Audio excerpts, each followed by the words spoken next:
Big day for Reset this week. We got a ton of stuff going live today. The final chapter of raiding in Season 1, the March on Quel'Danas, goes live, which means your race to World First should reach its conclusion, but Blizzard putting in some changes into the game today that'll try to make that race to World First last a little bit longer. So let's go ahead and dive straight in. We also got an interview from Holly Longdale about the future of WoW, so big stuff today.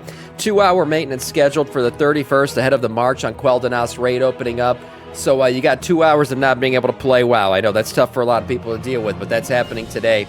We got some buffs going live today as well to the raid. That's right, raid testing is not going to be what you get today because Blizzard's buffing the 2 new bosses we're getting today out the ass. That's right, big buffs going live for both bosses in the March on Quel'Danas raid, but they're also buffing a few other things we'll talk about here in a second. So we got a bunch of ability buffs across the board. This is for Mythic raiding. So Blizzard clearly trying to kind of stave off the quick end to the race to World First. So this should be lasting a little bit longer. We'll see all the race to World Firsters go live today, start trying to finish this thing out. We'll see what ends up happening if Team Liquid can hold their lead. We also see buffs to not only your what's it called, Beleren, but also your Mythic Midnight Falls fight. So buffs again for all 3 phases of this fight. Should be an interesting one. We're also going to get a conclusion to the story, right? The storyline is going to conclude with the cinematic at the end of this raid. We'll see if we can finally turn the tide against Xal'atath, who currently has the lead on us. She's been just bitch slapping us every time we turn around. It's another freaking issue for us. Upcoming raid and Mythic Plus dungeon nerfs and changes here. So we got some updates going live today as well, some hot fixes.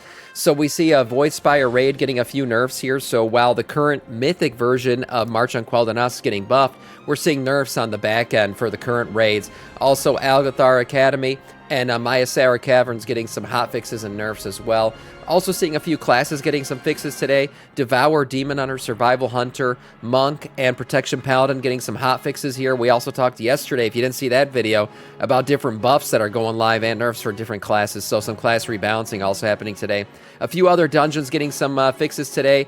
We got Algathar Academy, Magister's Terrace, Pit of Sauron, Seat of the Triumvirate, Skyreach, the Void Spire, and Windrunner Spire. So like every dungeon right now live in the Mythic Plus season is getting some fixes today. So we'll see how that goes.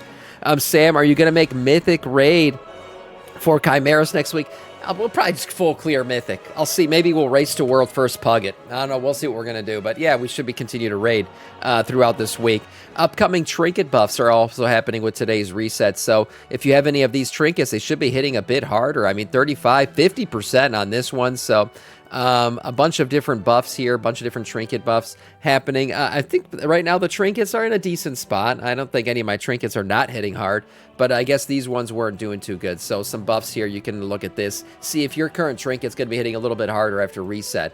And then we also have the Beleren loot. So I talked about the buffs that were happening in Mythic Raid. Well, Blizzard's also upping the item level of the drops from our new favorite raid opening up today. We now are going to see 4 of 6. That's right, 4 of 6 gear dropping from Myth Track here. So whatever track you are going to be doing in this raid, this also applies to here and everything else, you will see 4 of 6 instead of 3 of 6 loot dropping, which means right now March on Quel'Danas is going to give us our highest level item level loot in the game for raiding at least. So that's really good. It's expected kind of really. Even though this is being released in different chapters, we're seeing this raid kind of play out the same way as all the raids in the War Within did, where you get kind of an upping of item level as you get deeper into the raid. So this should be a good one. Who's us? Yeah, we'll be clearing this shit. Don't you worry. So again, you'll be seeing 4 of 6 dropping on whatever track you're doing. If you're doing it on normal, heroic, whatever the track is, it'll be further along that track, 4 of 6 instead of 3 of 6. So that's good to see. Midnight Mythic Plus keys, the easiest we've ever seen.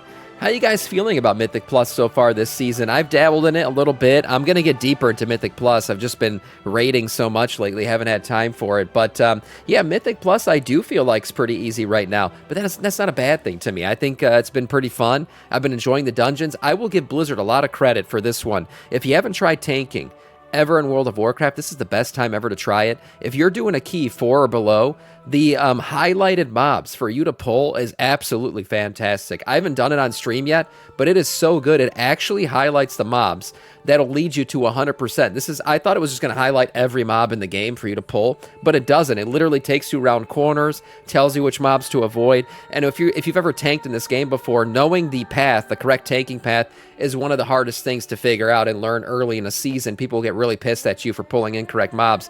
This thing's been really good. I think the new tanking path highlighter is absolutely amazing. I kind of wish it continued beyond +4s, but right now, if you want to learn how to tank and you want to try tanking for the first time in your life, maybe in Mythic Plus, this is the best time ever to learn how to tank for sure. So Mythic Plus being the easiest ever, let's look at these stats. We have Jordan, the low of statistics on Twitter, and they actually dropped this. So we see the completion rate for all of these dungeons in the War Within. So looking at these, we see Season 1 was at 78, Season 2 78, Season 3 79. We're looking right now, Season 1 of Midnight, a 92% completion rate. That is massive. Oh my God, that is crazy high. So yeah, that's wild. I agree with Mr. GM's follow-up comment here. So yeah, it's looking like one of the easiest seasons we've seen in quite a while. And Blizzard didn't mention this before the season even went live. They said, you know, we're playing a season without add-ons, right?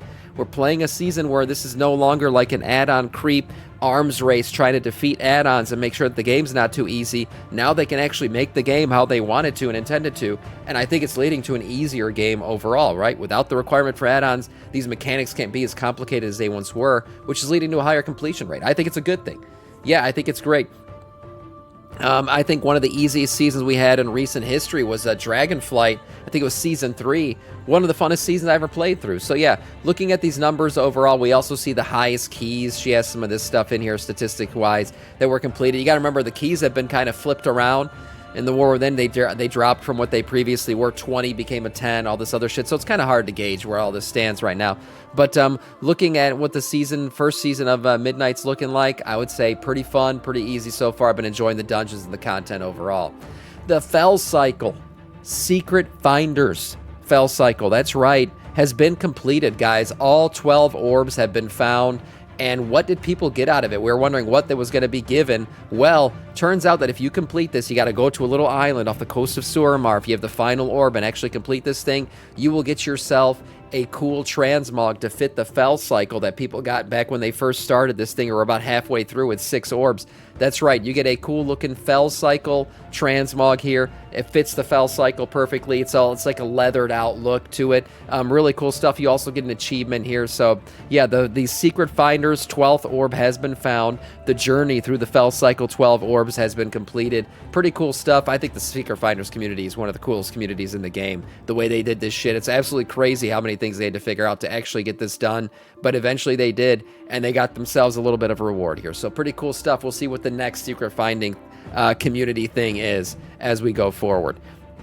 Finally here, we have an interview with Holly Longdale. She had a whole Ambassadors Warcraft thing going on where they interviewed her and asked her some questions about the future of WoW, and this is what we got out of it. So where are we going next? Post-World Soul Saga? Well, she said here, the World Soul Saga was the result of a discussion with Chris Metzen on what we would be doing for the 20th anniversary of WoW.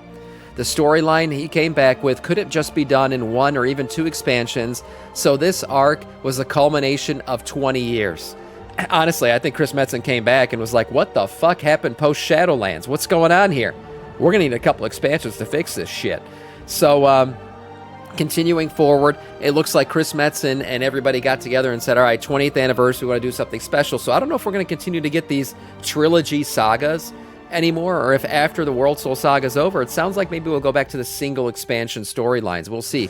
As for what comes next, the team general knows where we're going, but seeing as this is the point of a special 20-year capstone for WoW, they may move on to something different for the following expansions. Future-proofing the game is a matter of modernizing and adding new dazzling features, but they'll always stay true to the players. They're also looking for how gamers are changing. The world's a lot different than it was in 2004, so it's important to deliver on the kind of value that's expected in the modern day. I think right here they're talking about adding features like delves and stuff, right? They know that their player base is essentially a bunch of 30-ish to 40-ish balding, decrepit males for the most part. There's also decrepit females and everyone else involved in this game right now. But they know that there's a lot of shit going on in these people's lives now, including myself. So they give you different ways to play. Delves, even the new prey system, a bunch of ways to story mode rating, a bunch of ways to experience the game that is more casual than it used to be. They go on to say, they always seen WoW as a sort of third place, which they are continuing to build on with housing and for relaxed players just as much as competitive elements. They want to give players a way to roleplay live and impact the world in a meaningful way. The life of Iblin, if you didn't see this documentary, this guy was diagnosed with a horrible disease, had a whole entire social life in the game. So based on this documentary, they said they really drove home the simple impact of allowing two players to interact with each other, hug or high five, giving developers a newfound respect for allowing players to express themselves. Ultimately, though, they want to continue building out features for every player type: the casual player, the mid-core who dabbles in everything, and the hardcore competitive ones. So looking at the future of WoW, maybe more of the same, maybe less sagas, maybe more expansions. I think they're going to keep up the expansion cadence, where it's less than 2 years. That seems to be what they want to go with. That's probably also a corporate push, right, to drive more profits and shit.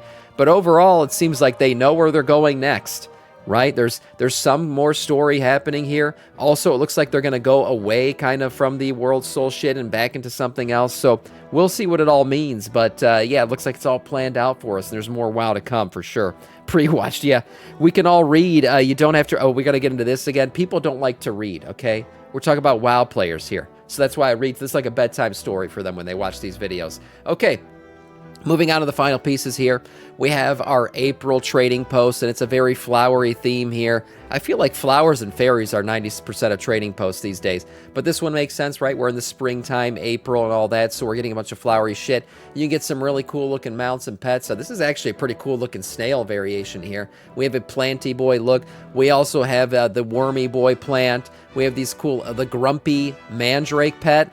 This is an interesting pet here. And then, yeah, of course, the Chain Keeney returning. This is also a good one. And then we have here a bunch of little plant weapons and stuff. And then the Radagash Transmog. I've talked about this one before, coming back. This is a great one. For any of you wizards who want to RP as Radagash from Lord of the Rings, this is perfect. So some cool little stuff here. Trading post continues forward. Also some returning items as well, as always. So check out the trading post when that thing goes live for April. And then finally, do you want to cook in style? Do you want to make pancakes in hardened steel with the Warcraft logo on it? Well, now you can, thanks to World of Warcraft's skillet combo here with Lodge Cast Iron. That's right. This thing is fully cast iron. This pot is, yeah, it's a pot made for champions. Look at this thing. As we check it out, we got $36.95. Okay, $36.95 for this skillet right here.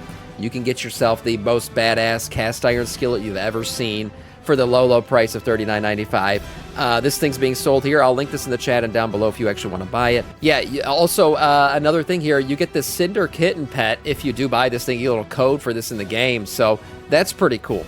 But for now, that is all in terms of news.